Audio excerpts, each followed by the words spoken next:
Students, आप सभी को मेरा यूट्यूब चैनल SMS क्लास 10 के पे स्वागत है। तो आज मैं आप लोगों को केमिस्ट्री सब्जेक्ट पढ़ाने जा रहा हूँ, जिसको हम हिंदी में रसायन विज्ञान कहते हैं। और इसमें मैं चैप्टर नंबर 2 पढ़ाने मतलब आधा से ज्यादा मैंने पढ़ा दिया था, इसमें थोड़ा सा बच गया था। और 2-3 वीडियो के माध्यम से मैं आपको पिछले वाले वीडियो में मैंने इसके बारे में बहुत हद तक पढ़ा दिया था। तो आज मैं फिर से आप लोगों को इस चैप्टर में जो बचे हुए चीज है उसको मैं पढ़ाने का प्रयास करता हूँ। जैसे पीएच स्केल क्या होता था, पीएच स्केल का खोज किसने किया था, ये तमाम बातें की चर्चा हो चुकी थी। अम्ल किसको कहते हैं, भस्म किसको कहते हैं, ये सभी बातें को मैंने आपको पढ़ा दिया था ना। आज हम पढ़ेंगे पीएच स्केल का प्रास क्या होता है, ठीक है। इसके बाद जितने भी मुद्दे होंगे इस चैप्टर के अकॉर्डिंग मैं पढ़ाने का प्रयास करूंगा। चलते हैं, देखते हैं क्या कर रहा है। कह रहा है कि पीएच स्केल का प्रास क्या होता है। एक तरह से क्वेश्चन भी है और आपका टॉपिक भी है, हम लिखेंगे इसके बारे में। ये जो आपका जो दिया गया है स्केल, पीएच स्केल का, पीएच का फुल फॉर्म होता है पावर ऑफ हाइड्रोजन। क्या होता है? Power of hydrogen. और स्केल का पीएच प्रास प्रास क्या होता है, लिखोगे। यह एक ऐसा प्रास होता है, यह एक ऐसा प्रास होता है, पारस होना चाहिए, प्रास नहीं, पारस होना चाहिए। पीएच पारस क्या होता है? यह एक ऐसा यह एक ऐसा यह एक ऐसा पारस यह एक ऐसा पारस होता है यह एक ऐसा पारस होता है जिसमें पीएच मान के आधार पर पीएच पीएच मान के आधार पर पीएच मान के आधार पर पीएच मान के आधार पर इसे 3 भागों में बांटा गया है। इसे 3 भागों में बांटा गया है। इसे 3 भागों में बांटा गया है। इसे कितने भागों में बांटा गया है? इसे 3 भागों में बांटा गया। कह रहा है कि पावर ऑफ हाइड्रोजन अर्थात स्केल का प्रास क्या होता है। कह रहा है यह एक ऐसा पारस होता है जिसमें पीएच मान के आधार पर इसे 3 भागों में बांटा गया है। यह एक ऐसा पारस होता है जिसमें पीएच मान के आधार पर इसको 3 टुकड़ों में बांटा गया है, ठीक है। पीएच स्केल, पीएच पारस को। अब किसका पीएच मान कितना होता है उसके बारे में समझने का प्रयास करेंगे। जैसे दुनिया में जितने भी चीजें सबका पीएच मान होता है ना, जैसे मिट्टी का पीएच मान, आंसू का पीएच मान, रक्त का पीएच मान। और आपके एग्जाम में ऑब्जेक्टिव में ऐसे प्रश्न पूछे जाते हैं, ठीक है। तो देखते हैं, जैसे लिखेंगे कुछ पदार्थों और उसका पीएच मान। जैसे लिखेंगे टॉपिक हो जाएगा, टॉपिक कुछ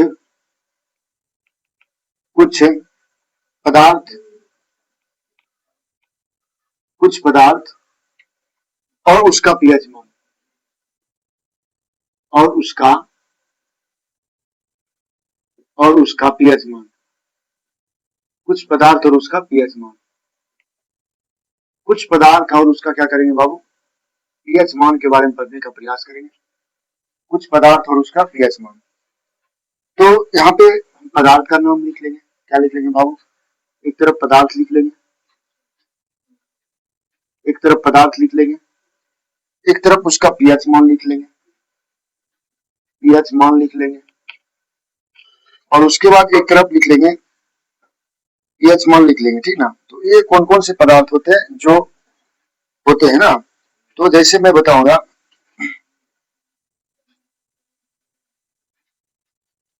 तो कुछ पदार्थ एवं उसका पीएच मान। जैसे सपोज दैट मान लीजिए बाबू अमाशय। अगर पहला की बात किया जाए तो अमाशय जो होते हैं, और ध्यान रखना कुछ ऐसे होंगे जो क्षारीय होते हैं। क्या होते हैं? क्षारीय कौन कौन होंगे बता देंगे, ठीक है। तो पदार्थ जो होंगे अमाशय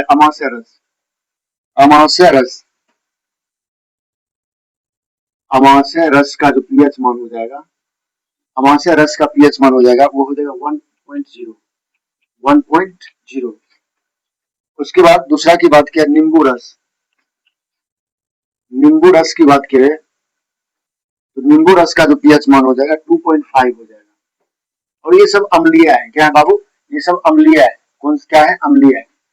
और यहाँ पे लिख देता हूँ, ये शायद जितने भी लिखा रहे हैं ये सब क्या हो जाएंगे? अम्लीय हो जाएंगे, अम्लीय है। ठीक है। उसके बाद अगर आगे की बात करें तो सिरका, सिरका का पीएच मान कितना हो जाएगा? तो सिरका का जो पीएच मान होगा 3.0 हो जाएगा। अगर आगे की बात करें तो टमाटर रस, टमाटर रस, टमाटर रस की बात करें तो 4.1 हो जाएगा, 4.1 हो जाएगा। पसीना का पीएच मान कितना होता है? पसीना का पीएच मान की बात करें तो पसीना का जो पीएच मान हो जाएगा बाबू वो हो जाएगा आपका 4.5, 4. अच्छा एक बात बताओ, इससे पता नहीं चल रहा है कि ये अम्लीय है डाटा से? क्योंकि आपको मैंने बताया था जो 7 से जितने भी कम होते हैं सब अम्लीय होते हैं और 7 से जितने भी ज्यादा होते हैं सब क्षारीय होते नहीं होते, बताए थे ना? इससे पता चल रहा है कि सबसे ज्यादा अम्लीय इसमें कौन है? ये है ना, अमाशय रस। उसके बाद आगे की बात करें, अम्ल वर्षा की बात करें, अम्ल वर्षा, अम्ल वर्षा की अगर बात करें तो अम्ल वर्षा का जो पीएच मान होता है वो होता है 5.6, 5.6। अगर आगे की बात करें तो मूत्र, जिसको हम यूरिन कहते हैं इसमें, मूत्र का जो पीएच मान होता है बाबू वो होता है आपका 6.0, 6.0, 6.0 हो जाएगा। और आगे बात करें दूध का पीएच मान, दूध का पीएच मान, अगर दूध का पीएच मान की बात करें तो ये हो जाएगा 6.5, 6.5। और शुद्ध जल की बात करें तो शुद्ध जल का जो पीएच मान हो जाएगा वो हो जाएगा शुद्ध जल, जिसको हम वाटर कहते हैं, ये हो जाएगा 7 या 7.0, 7 या 7.0, 7 या 7.0 के बराबर होता है। और ये उदासीन होता है। कैसा होता है? उदासीन, अर्थात ये ना तो अम्ल है ना ही आसन है ना ही क्षारीय, जो भी बोले। ठीक है। अब कुछ ऐसे आ गए जो क्षारीय होते हैं। ठीक है। जैसे कुछ पदार्थ ऐसे होते हैं, पदार्थ और क्षारीय, ये सब अम्ल था ना। अब देखो बाबू ध्यान देना बाबू, यहाँ पे कुछ क्षारीय हो गए, जैसे पदार्थ का नाम लिख ले, पदार्थ, पदार्थ का पीएच मान, पदार्थ का पीएच मान, पदार्थ का पीएच मान, और इधर उसका रिजल्ट जो आएगा वो क्षारीय आएगा। क्या आएगा बाबू? वो क्षारीय होगा। कैसा होगा? क्षारीय। देख लेते हैं यहाँ पे जो आपका पहला हो जाएगा, जैसे हम बात करें आंसू का, अगर आंसू का बात करें, आंसू का पीएच मान कितना होता है? आंसू, आंसू का पीएच मान, आंसू का पीएच मान, आंसू की बात करें तो आंसू का जो पीएच मान हो जाएगा वो हो जाएगा 7.3। अब बताओ जखने 7.3 बात क्या हो जाएगा? क्षारीय होगा कि नहीं होगा? अगर दूसरा की बात करें खून का, बताइए खून का कितना होता है? 7.4। तो खून का पीएच मान कितना हो गया? 7.4। ये भी क्या हो जाएगा? ये भी सब क्षारीय हो जाएगा। पीत का, पीत बोले या पीतरस बोले, एक ही चीज हुआ।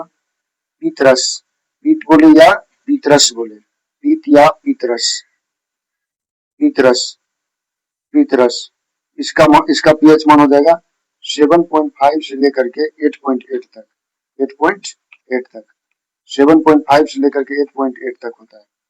और चूना जल का पीएच मान जो हो जाएगा, चूना जल का पीएच मान, चूना जल का पीएच मान हो जाएगा 11.0। और ये सब जितना भी चीज है ये सब क्या है? ये सब जितना भी चीज है ये सब क्या है? ये सब जितना भी चीज है सब क्या है? ये सब क्षारीय है। क्या है? क्षारीय। ठीक है बाबू, यहाँ तक आप समझ गए? तो ये ऑब्जेक्टिव आपके एग्जाम्स में बहुत पूछे जाते हैं, इंपॉर्टेंट है। यहाँ से आपका 1 से 2 प्रश्न रहेगा ही परीक्षा में, कोई नहीं काट सकता है, यहाँ से फिक्स है। तो कह रहा कि यहाँ पे समझिए कुछ जो पदार्थ होते हैं, जैसे अमाशय का पीएच मान कितना होता है? अमाशय रस का पीएच मान होता है 1.0, और नींबू रस का 2.5, सिरका का 3.0, टमाटर का 4.1। बताइए आप लोग टमाटर में कौन सा अम्ल पाया जाता है? टमाटर में ऑक्जेलिक अम्ल। कौन सा अम्ल? ऑक्जेलिक अम्ल। और नींबू में सिट्रिक अम्ल, है ना, साइट्रिक बोलो या सिट्रिक, बात समझ गए? कोई दिक्कत यहाँ तक? ये सब मैंने अम्ल के बारे में पढ़ा दिया था आपको, किसमें कौन सा अम्ल पाया जाता है, और पीएच मान भी आप पढ़ लिए ना। तो आपको इस हिसाब से क्वेश्चन सेट कर सकते हैं कि निम्नलिखित में सबसे ज्यादा किसमें अम्लीय है। तो ऑप्शन के मुताबिक, ये अंक के मुताबिक भी दे सकता है, इसलिए जिसका जितना कम रहेगा वो उतना खट्टा होगा ना, अम्लीय होगा। डाउट्स? चलते हैं अगले टॉपिक की ओर चलते हैं। अगला टॉपिक आ जाएगा अम्लीय वर्षा क्या होता है। ठीक है, तो अम्लीय वर्षा के बारे में पढ़ेंगे, अम्लीय वर्षा क्या होती है। ठीक है, तो देखते हैं, लिखोगे अम्ल वर्षा क्या है, जो अगला प्रश्न हो जाएगा या टॉपिक बोलिए। अगला प्रश्न के माध्यम से अगर चलते हैं तो लिखोगे अम्ल वर्षा या अम्लीय वर्षा क्या है। अम्ल या अम्लीय, अम्ल या अम्लीय वर्षा क्या है, अम्ल या अम्लीय वर्षा क्या है, अम्ल या अम्लीय वर्षा क्या है। बाबू लिखिएगा आप, लिखोगे जब वर्षा के जल का पीएच मान, जब वर्षा के जल का, जब वर्षा के जल का, जब वर्षा के जल का पीएच मान 5.6 से कम, 5.6 से कम कम होता है,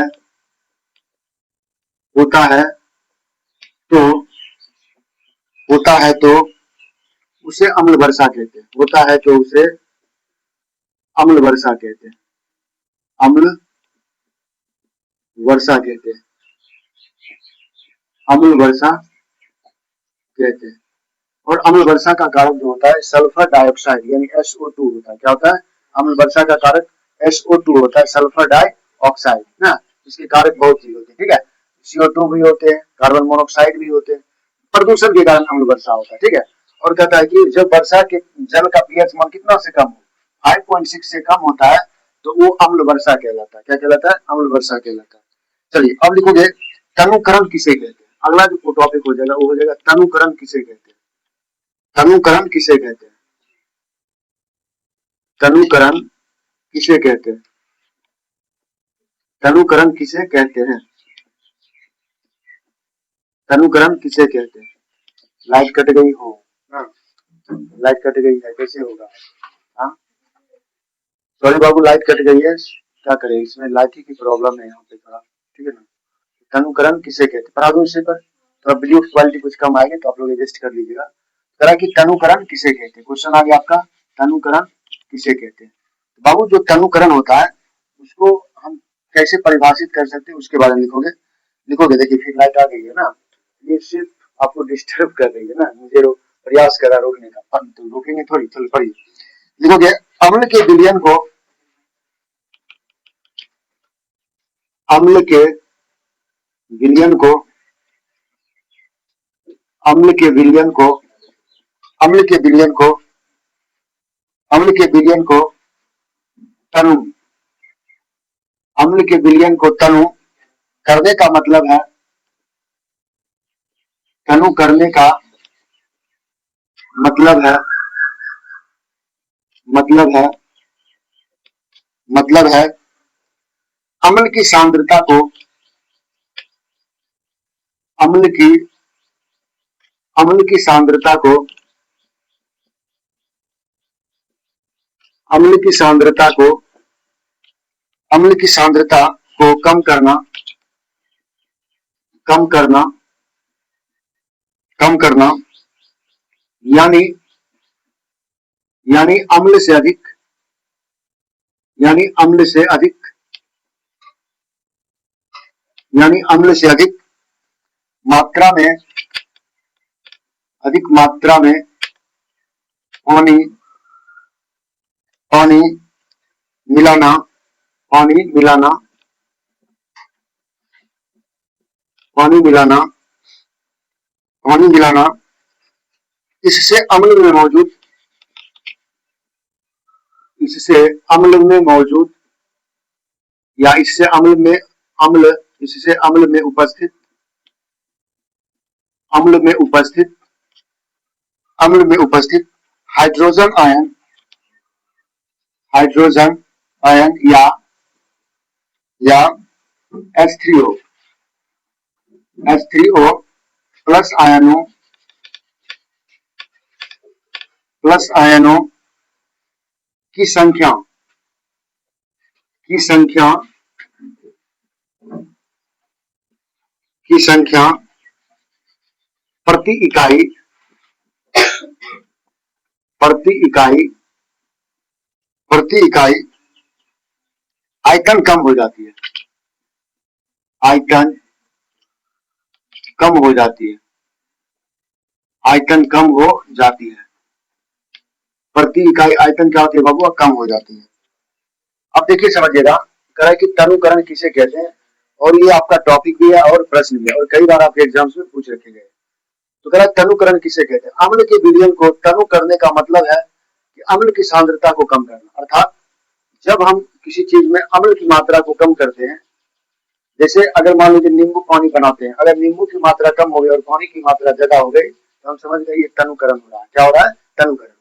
वही तरह सांद्रता को कम करना यानी अम्ल से अधिक मात्रा में पानी मिलाना, इसमें अम्ल में उपस्थित जो हाइड्रोजन आयन होते हैं, हाइड्रोजन आयन को हम H3O भी कहते हैं, हाइड्रोजन ऑक्साइड भी बोलते हैं, आयनों की संख्या प्रति इकाई आयतन से क्या होती है, कम हो जाती है ना। चलते हैं अगला टॉपिक लिखेंगे, अगला पॉइंट के बारे में लिखेंगे। अगला पॉइंट क्या करा देखते हैं। अगला पॉइंट करा कि देखो हमारे दैनिक जीवन में जो पीएच का क्या महत्व है। हमारा जो दैनिक जीवन होता है, आमतौर पे जैसे हम जीते हैं, खाना खाते हैं, पीते हैं, ये पीएच का हमारे दैनिक जीवन में क्या उपयोग है, हम कहाँ कहाँ पीएच का उपयोग करते हैं। ठीक है, तो लिखेंगे हमारे जो टॉपिक हो जाएगा बाबू, टॉपिक हो जाएगा आपका, टॉपिक हो जाएगा हमारे दैनिक जीवन में पीएच का महत्व। हमारे दैनिक जीवन में, हमारे दैनिक जीवन में, हमारे दैनिक जीवन में पीएच, हमारे दैनिक जीवन में पीएच का महत्व, पीएच का महत्व या भूमिका, महत्व बोले या भूमिका बोले, महत्व बोले या बबुआ भूमिका बोले, यानी हमारे दैनिक जीवन में जो पीएच होता है, पावर ऑफ हाइड्रोजन होता है, इसकी क्या भूमिका है, इसकी क्या रोल है। ठीक है, इसकी क्या भूमिका है। तो पहला पॉइंट लिखोगे नंबर पर, पाचन तंत्र में पीएच का महत्व, यानी पाचन तंत्र जो होते हैं हमारे, जो पितरस होते हैं जिसको हम अमाशय कहते हैं, उसमें करा क्या, पाचन तंत्र में पीएच का महत्व। तो पहला जो हो जाएगा पाचन तंत्र, पाचन तंत्र, पाचन तंत्र में पीएच, पीएच का महत्व, पीएच का महत्व, महत्व।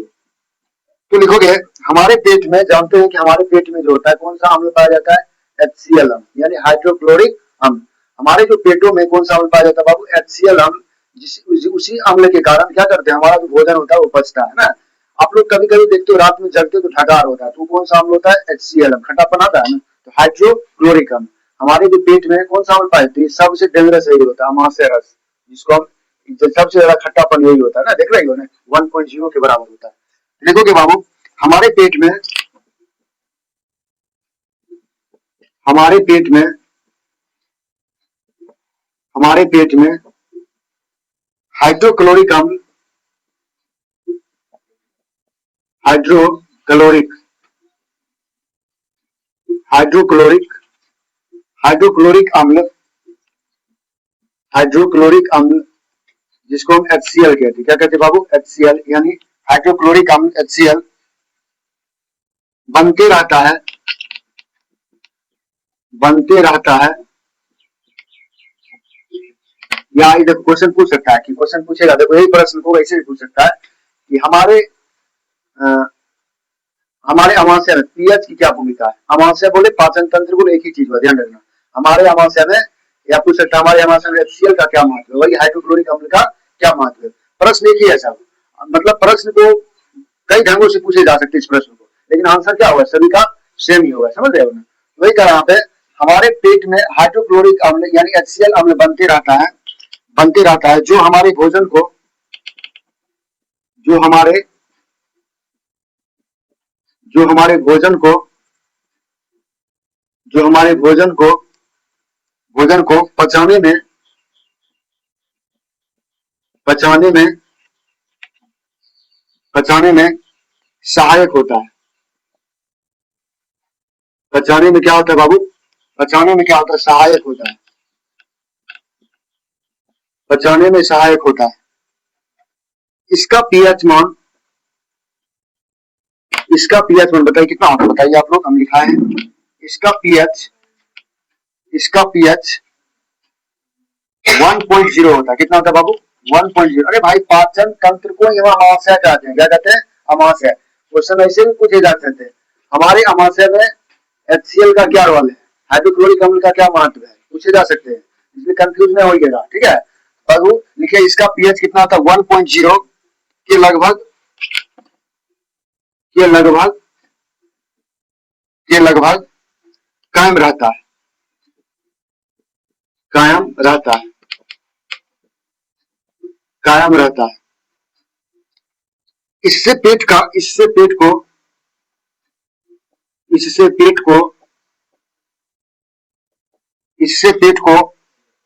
कोई नुकसान नहीं होता है, इससे पेट को कोई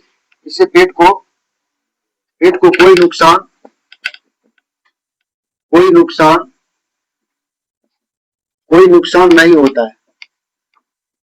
इससे पेट को क्या होता है बाबू, कोई नुकसान नहीं होता। HCl अम्ल जो होते हैं ये हमारे लिए क्या होते हैं, फायदेमंद होते हैं, ना कि नुकसान होते हैं।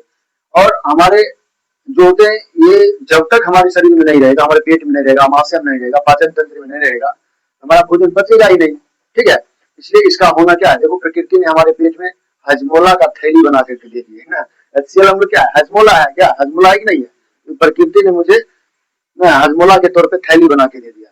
वही पूछते हैं प्रश्न जो पूछते हैं आपको कि हमारे अमाशय में HCl अम्ल की क्या भूमिका है, या हमारे पाचन तंत्र में HCl की क्या भूमिका है, कई बार ये प्रश्न पूछ चुका है, ठीक है, ध्यान रखिएगा, इसलिए टेंशन नहीं लेना है। नुकसान नहीं होता है, क्या लिखोगे, नुकसान नहीं होता है, नुकसान नहीं होता है, किंतु लिखिएगा किंतु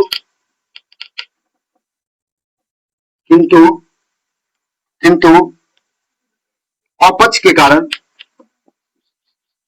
किंतु अपच के कारण, किंतु अपच के कारण जब पेट में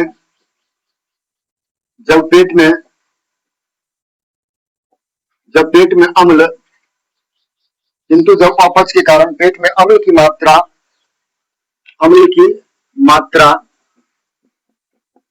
अम्ल की मात्रा एक निश्चित सीमा से एक निश्चित सीमा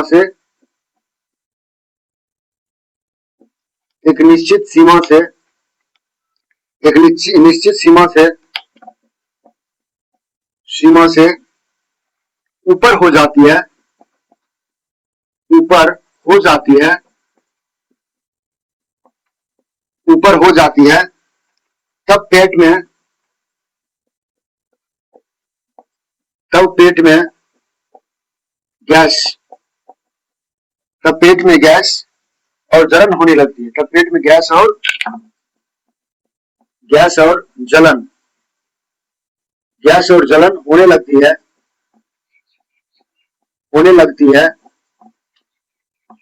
गैस और जलन होने लगती है। Full stop. अतः बढ़े हुए अम्ल के प्रभाव, अतः बढ़े हुए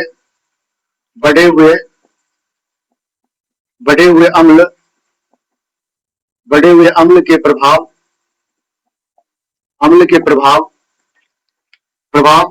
को नष्ट करने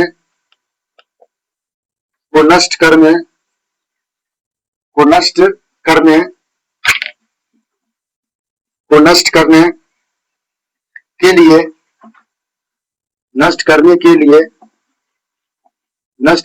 लिए हल्के भस्म का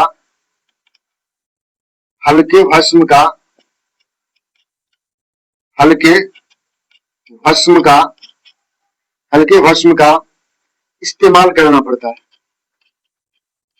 इस्तेमाल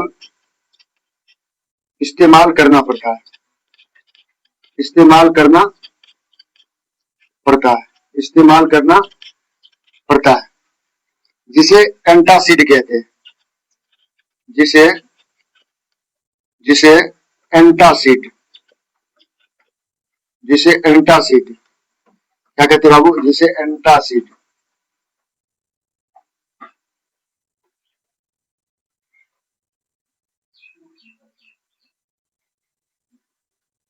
जिसे क्या कहते हैं, जिसे एंटासिड कहते हैं, जिसे क्या कहते हैं, जिसे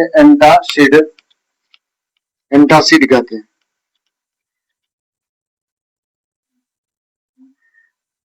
जिसे एंटासिड कहते हैं, जिसे क्या कहते हैं, जिसे एंटासिड कहते हैं,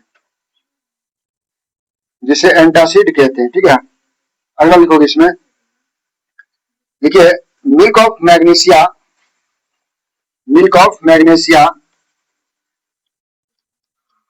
मिल्क ऑफ मैग्नीशिया,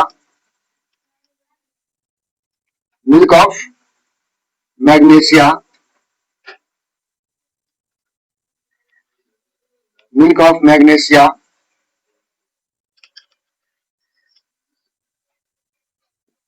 मैग्नीशिया,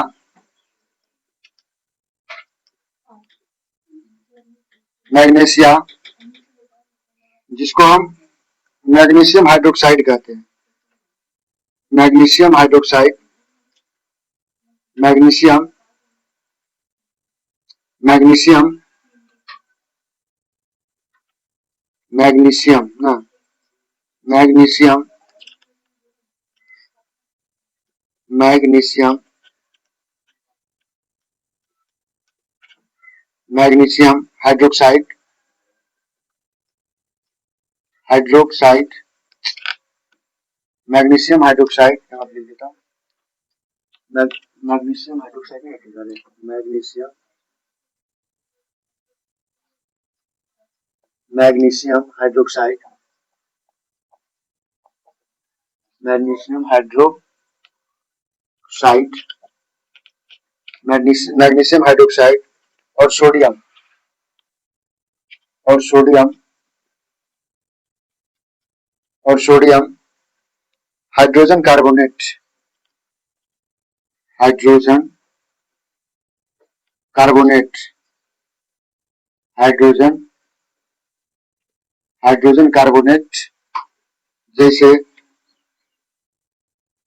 हल्के भस्म, जैसे हल्के भस्म, जैसे हल्के भस्म प्रायः